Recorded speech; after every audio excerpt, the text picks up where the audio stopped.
Imagine yourself waking up to the sound of waves every morning. The air is warm before you even open your eyes. The sky outside your window is already that impossible shade of blue that people back home only see in screensavers. This is not a vacation. This is just everyday life.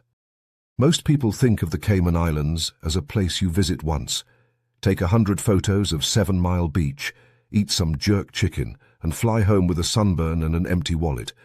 But what actually happens when you live here? What does a regular day look like when paradise is your permanent address? That is exactly what we are diving into today, and I promise you, some of this is going to completely shatter the image you have in your head. Let me start with the morning, because mornings here genuinely hit different.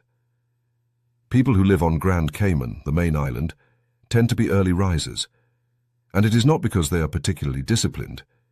It is because the light at 6 in the morning is something that just pulls you out of bed. The sun rises fast in the Caribbean. By 7 it already feels like midday back in London or Toronto.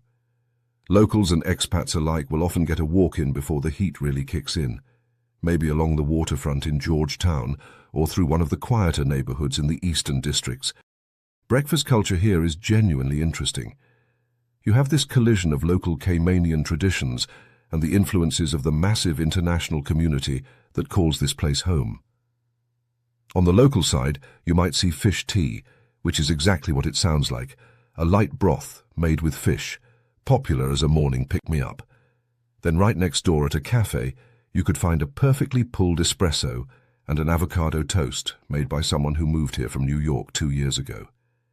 The food scene is a reflection of the population, which is one of the most diverse anywhere in the world per capita.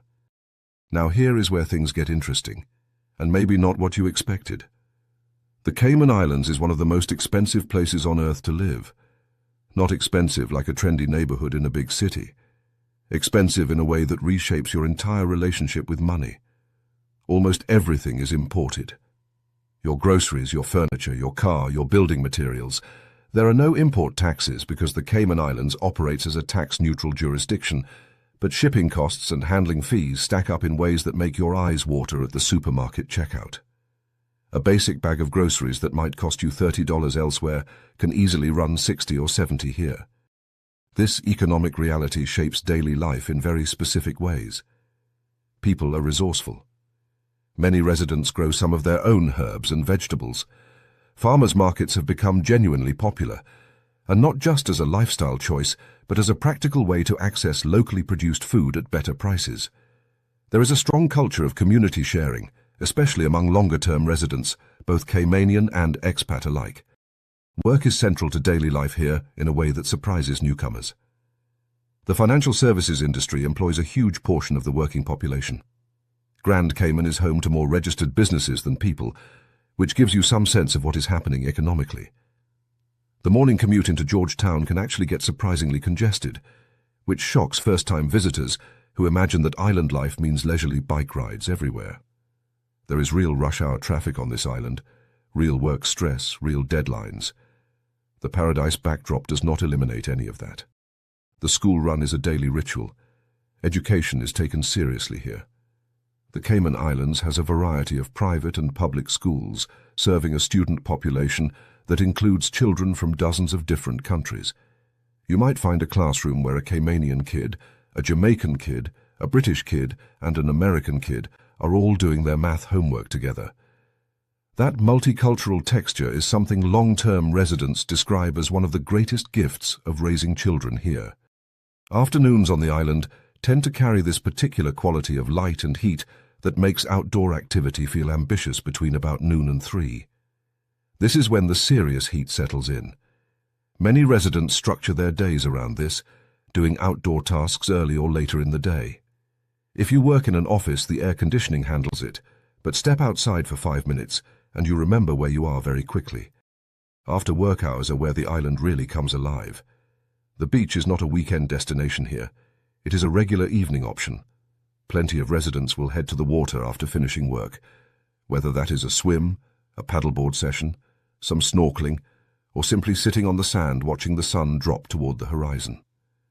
The sunsets here are legitimately remarkable, and locals never quite take them for granted the way you might expect.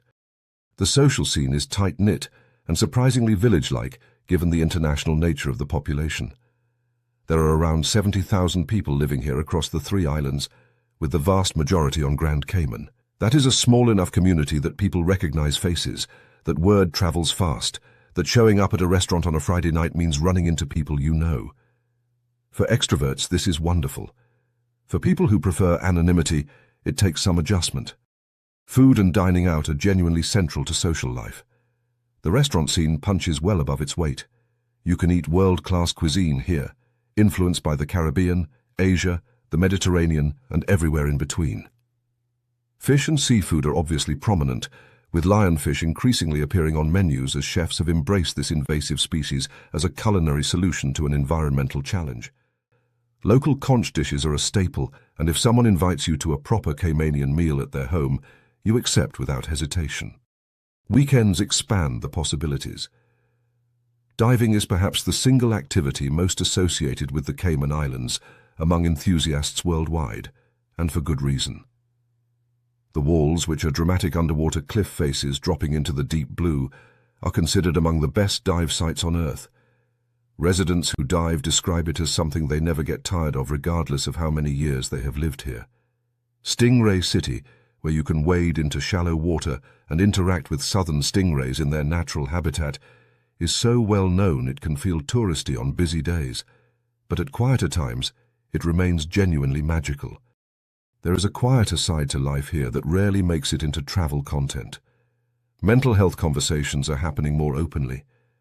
The isolation that island life brings, especially for those who moved here alone or whose families are far away, is real.